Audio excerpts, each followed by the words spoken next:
सब कुछ त्याग कर राजा वन में तपस्या में लीन थे, लेकिन ये बात मोहिनी को कैसे भा सकती थी। उसने राजा को अपने मोह पाश में बांधने का निश्चय किया हुआ था और इस बात से अनजान राजा आखिरकार उसके जाल में फंस गए। उसके बाद जो हुआ वो राजा के लिए उनके जीवन की सबसे बड़ी परीक्षा थी, अग्नि परीक्षा। आखिर क्या थी वो परीक्षा और कौन थे ये राजा? चलिए निर्जला एकादशी के उपलक्ष्य में इस सुंदर कथा का रसपान करते हैं।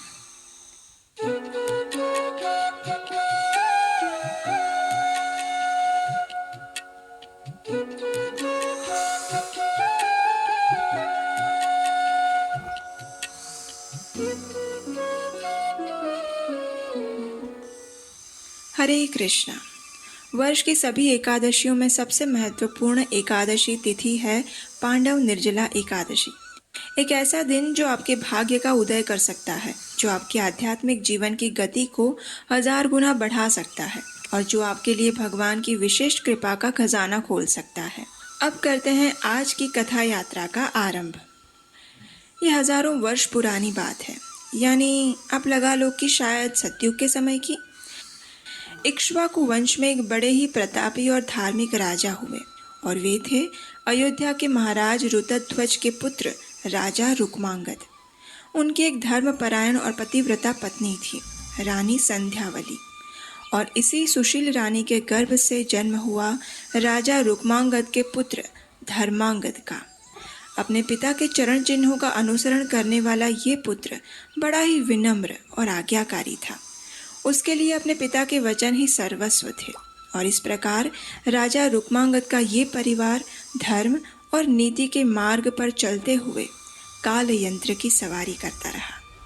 अच्छा, अब हम आपको बता दें कि राजा रुक्मांगद के राज्य की एक विशेषता थी और वो ये कि इस राज्य में प्रत्येक एकादशी तिथि पर प्रत्येक व्यक्ति निष्ठा और नियम पूर्वक एकादशी व्रत का पालन करता था। राजा ने स्वयं अपने राज्य में ये घोषणा करवाई थी कि एकादशी के दिन कोई भी व्यक्ति अन्न जल ग्रहण नहीं करेगा और यदि किसी ने किया तो उसे राज्य की तरफ से घोर दंड दिया जाएगा। तो इस प्रकार राजा रुक्मांगद के राज्य में मात्र छोटे बच्चे, गर्भवती महिलाएं और अत्यंत वृद्ध व्यक्ति को छोड़कर सभी एकादशी व्रत का निष्ठापूर्वक पालन करते थे। अब देखिए, ये स्थिति को देखकर यमपुरी के राजा यमराज को बड़ी चिंता सताने लगी। और आखिर चिंता क्यों ना हो, आखिर एकादशी कोई करेगा तो फिर यमपुरी तो जा नहीं सकता, है ना। तो बस उनकी यमपुरी अब सुनसान रहने लगी थी, क्योंकि राजा रुक्मांगद के राज्य के सभी निवासी एकादशी व्रत पालन करके आध्यात्मिक लोक में जा रहे थे और यही था यमराज जी की चिंता का मुख्य कारण। अंत में थक हार के यमराज जी पहुंच गए सृष्टि के रचयिता ब्रह्मा जी के पास और वहां जाकर अपनी व्यथा सुनाने लगे। हे ब्रह्मदेव, आपने इस सृष्टि की रचना की, इसमें अनेक विभाग बनाए और प्रत्येक विभाग के अध्यक्ष बनाए, लेकिन अब यमपुरी के अध्यक्ष के रूप में मेरा स्थान विपत्ति में आ पड़ा है। महाराज रुक्मांगद द्वारा एकादशी व्रत का कड़काई से पालन करने और प्रजा को करवाने से अब यमपुरी में कोई नहीं आ रहा है। कृपया आप मेरा मार्गदर्शन करें कि मैं किस प्रकार अपना दायित्व निभा सकता हूँ। यमराज जी की बात सुनकर ब्रह्मा जी ने उन्हें आश्वस्त करते हुए कहा, मैं आपकी समस्या समझता हूँ यमराज, और मैं आपको विश्वास दिलाता हूँ कि इसके लिए हम अवश्य ही कोई उपाय ढूंढ निकालेंगे।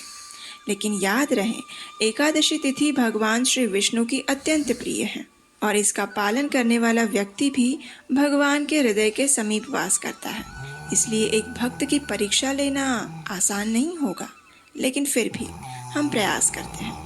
ये कहकर ब्रह्मा जी ने मोहिनी नामक एक सुंदर स्त्री का निर्माण किया, उसे अपना कार्य समझाया और भेज दिया उस स्थान पर जहाँ राजा रुक्मांगद अपनी पत्नी संध्यावली के साथ तपस्या कर रहे थे। जी हाँ, अनेक वर्षों तक राज्य करने के बाद अब राजा रुक्मांगद थक चुके थे, इसलिए उन्होंने अपना संपूर्ण राज्यभार अपने पुत्र धर्मांगद को सौंप दिया और स्वयं अपनी रानी के साथ हिमालय की ओर तप करने के लिए चले गए। जाने से पहले उन्होंने अपने पुत्र को आदेश दिया था कि एकादशी व्रत का पालन पूर्ववत ही इस राज्य में चलते रहना चाहिए। पुत्र ने भी अपने पिता की आज्ञा को शिरोधार्य किया और एकादशी व्रत का पालन करता और करवाता रहा। राजा रुक्मांगद हिमालय के जंगलों में जाने के बाद वहां भी नियम पूर्वक प्रत्येक एकादशी व्रत का पालन करते रहे।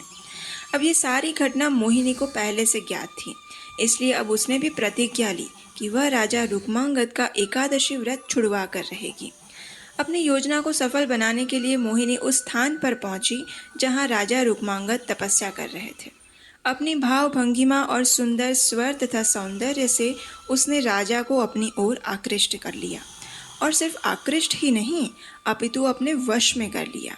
स्वयं को ब्रह्मा जी की पुत्री के रूप में परिचय देकर उसने अपनी कुलीनता का भी प्रदर्शन किया। आश्चर्य की बात है लेकिन सत्य है कि जो राजा अपना राज्य और भौतिक संसार को त्याग कर तपस्या करने के लिए वन में आ गए थे, वे अब पुनः विवाह करना चाहते थे उसी मोहिनी से जिसने राजा को अपने मोह जाल में अच्छे से फंसा लिया था। जब राजा ने मोहिनी से विवाह करने का प्रस्ताव रखा तो मोहिनी ने एक शर्त रखते हुए राजा से कहा, ठीक है राजन, मैं आपसे विवाह करने के लिए तैयार हूँ, लेकिन मेरी एक शर्त है और वो ये कि मैं जो भी बोलूँगी उसे आपको करना ही होगा। मोह के वशीभूत राजा ने इस शर्त को मान लिया, अपनी राजधानी वापस लौट आए और अपने राज्य में ही मोहिनी से विवाह कर लिया। अब देखिए, राजा की पहली पत्नी यानी रानी संध्यावली एक पतिव्रता स्त्री थी। उसने राजा की इच्छा को स्वीकार कर लिया और बड़ी ही श्रद्धा से राजा और मोहिनी की सेवा करने लगी। इस समय में भी राजा रुक्मांगद एकादशी व्रत का निष्ठापूर्वक पालन करते रहे, लेकिन मोहिनी को अपने जीवन का उद्देश्य याद था और अब सही समय आ चुका था। कुछ समय में एकादशी का व्रत आया। राजा रुक्मांगद इसी व्रत का पालन करने के लिए और रात्रि जागरण के लिए तैयार हुए। उस समय मोहिनी राजा के पास पहुंची और अपनी मनोहर चितवन से मधुर शब्दों में बोलने लगी। महाराज, आपको याद है ना कि हमारे विवाह के समय आपने मुझे वचन दिया था कि आप मेरी सभी बातों को मानेंगे? तो राजा ने कहा, अवश्य प्रिय, मैं हमेशा से तुम्हारी सभी बातों को मानता आया हूँ और आगे भी मानूंगा। बताओ क्या बात है? इसी उत्तर की तो मोहिनी को प्रतीक्षा थी। आखिर उसने आखिरी पासा फेंकते हुए कहा, महाराज, मेरी आपसे प्रार्थना है कि कृपया आप इस एकादशी व्रत को ना रखें, इसी में मेरी प्रसन्नता है। मोहिनी के शब्द पहली बार राजा के हृदय में शूल की तरह चुभे। राजा आश्चर्यचकित रह गए। उन्होंने कष्टपूर्ण शब्दों से कहा, क्या एकादशी व्रत ना रखूं? ये कैसे संभव हो सकता है मोहिनी? मैं तुम्हारी बाकी सभी बातें मान सकता हूँ, लेकिन ये नहीं मान सकता। मुझे क्षमा करो, मैं नहीं कर सकता ये। राजा की बात सुनकर अब मोहिनी अपनी हठ पर उतर आई। उसने कहा, नहीं महाराज, आपने विवाह के समय प्रतिज्ञा ली थी और मुझे वचन दिया था कि आप मेरी सभी बातों को मानेंगे। अब अपना वचन पूरा कीजिए। राजा हताश होकर कहने लगे, नहीं मोहिनी, इसके सिवा तुम मुझसे कुछ और मांग लो, लेकिन ये मैं नहीं कर सकता।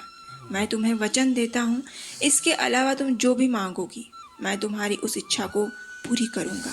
तब मोहिनी ने क्रोध में कहा, ठीक है, फिर मुझे अपने पुत्र का सिर दे दीजिए। उसे लगा था कि शायद इस बात से दुखी राजा अपनी एकादशी को छोड़ देंगे, लेकिन उसे कहाँ पता था कि राजा इक्ष्वाकु वंश के थे। मोहिनी की बात सुनकर राजा अत्यंत दुखी हुए।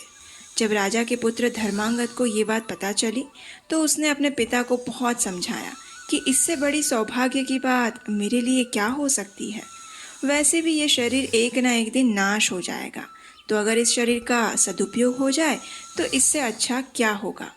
रानी संध्यावली ने भी अपने पुत्र की बात का अनुमोदन किया। राजा ने अपने हृदय पर पत्थर रखकर जैसे अपने पुत्र का सिर काटने के लिए तलवार हाथ में ली, उसी क्षण स्वयं भगवान श्री हरि गरुड़ पर विराजमान होकर वहां उपस्थित हुए। उन्होंने राजा और उनके परिवार को आशीर्वाद प्रदान किए, उनकी एकादशी व्रत के प्रति श्रद्धा और भक्ति की प्रशंसा की और राजा रुक्मांगद, रानी संध्यावली और पुत्र धर्मांगद को अपने साथ वैकुंठ धाम ले गए। अब देखिए, राजा रुक्मांगद की एकादशी व्रत के प्रति निष्ठा के बारे में तो हमने ये कथा सुन ली, लेकिन क्या आपके मन में ये प्रश्न आया कि आखिर राजा रुक्मांगद एकादशी व्रत के प्रति इतने श्रद्धावान क्यों थे?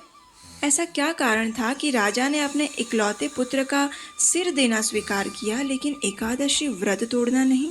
तो देखिए, जैसा कि आप जानते हैं, राजा रुक्मांगद इक्ष्वाकु वंश में जन्मे एक प्रतापी और धार्मिक राजा थे। उनकी प्रसिद्धि सिर्फ पृथ्वी लोक में ही नहीं, अपितु स्वर्ग और पाताल लोक में भी फैली हुई थी। उनके महल में उन्होंने एक अत्यंत सुंदर उद्यान बनाया था। ये उद्यान अनेक रंग बिरंगी सुगंधित फूलों से सजा हुआ था, जहाँ पक्षी की चहचहाहट और खिलखिलाते हुए झरनों की मधुर ध्वनि का संगीत फैला हुआ रहता था। उस उद्यान की विशेषता ये थी कि यहाँ स्वर्ग लोक से देवी देवता भी विहार करने आते थे।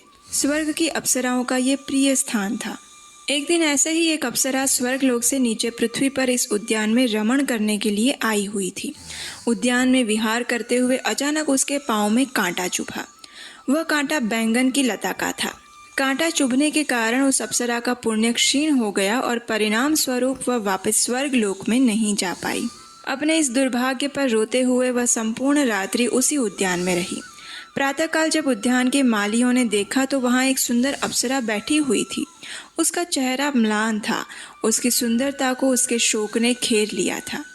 मालियों ने उसी क्षण राजा रुक्मांगद को ये सूचना दी। ये समाचार सुनते ही राजा स्वयं उस स्थान पर आए और उस अप्सरा को संबोधित करके कहने लगे, हे देवी, आप स्वर्ग की कोई अप्सरा प्रतीत हो रही हैं। आपके चेहरे पर शोक और चिंताओं की लकीरें स्पष्ट रूप से दृश्यमान हो रही है। कृपया आप मुझे बताइए कि मैं किस प्रकार आपकी सहायता कर सकता हूँ। राजा के ऊष्मापूर्ण वचनों को सुनकर उस अप्सरा ने कहा, हे राजन, मैं आपके उद्यान से आकर्षित होकर स्वर्ग से यहाँ आई थी, लेकिन दुर्भाग्यवश मेरे पैर में एक कांटा चुभ गया, जिससे मेरा पुण्य क्षीण हो गया और मैं वापस स्वर्ग लोक में नहीं जा पाई। यदि आप मेरी सहायता करना चाहते हैं तो कृपया आप अपने राज्य में किसी ऐसे व्यक्ति को ढूंढिए जिसने कल एकादशी का व्रत रखा हो। यदि ऐसा कोई व्यक्ति हाथ में जल लेकर अपनी एकादशी का फल मुझे अर्पित कर देगा तो उस पुण्य फल के प्रभाव से मैं वापस स्वर्ग में जा सकूंगी। अप्सरा की बात सुनकर राजा ने कहा, हे देवी, मेरे राज्य में एकादशी व्रत करना तो दूर, किसी ने इस व्रत के विषय में सुना भी नहीं है, इसलिए ऐसा कोई व्यक्ति मिलना तो असंभव है।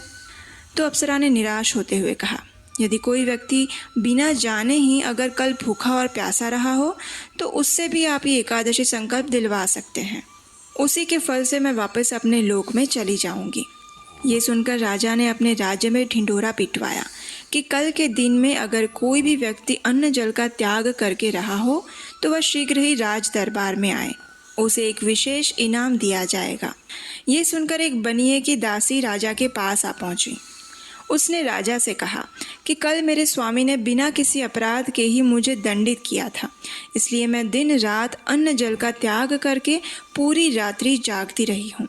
राजा ने उस दासी का स्वागत किया, उसे एकादशी व्रत का संकल्प दिलवाया और इस व्रत के फल को प्राप्त करके अप्सरा उसी क्षण अपने स्वर्ग लोक में वापस जाने के लिए तैयार हो गई। उसने राजा और उस दासी के प्रति अपनी कृतज्ञता प्रकट की और वापस अपने लोक में चली गई। अब देखिए, वह अप्सरा तो वापस अपने स्थान पर जा चुकी थी, लेकिन ये पूरा प्रसंग देखकर राजा रुक्मांगद के आश्चर्य की कोई सीमा नहीं रही। उन्होंने मन में ही सोचा, यदि बिना एकादशी व्रत का नियम पालन किए सिर्फ भूखे प्यासे रहकर भी इतना पुण्य फल अर्जित किया जा सकता है, तो इस एकादशी व्रत का संकल्प लेकर नियम पूर्वक पालन करना कितना पुण्यशाली हो सकता होगा। ये सोचकर राजा ने अपने गुरु से इस एकादशी व्रत और उसके महात्म्य के विषय में और अधिक श्रवण किया और उसी क्षण राजा ने ये संकल्प लिया कि अब से मैं और मेरा परिवार प्रत्येक मास में आने वाली सभी एकादशी तिथि का नियम पूर्वक पालन करेंगे।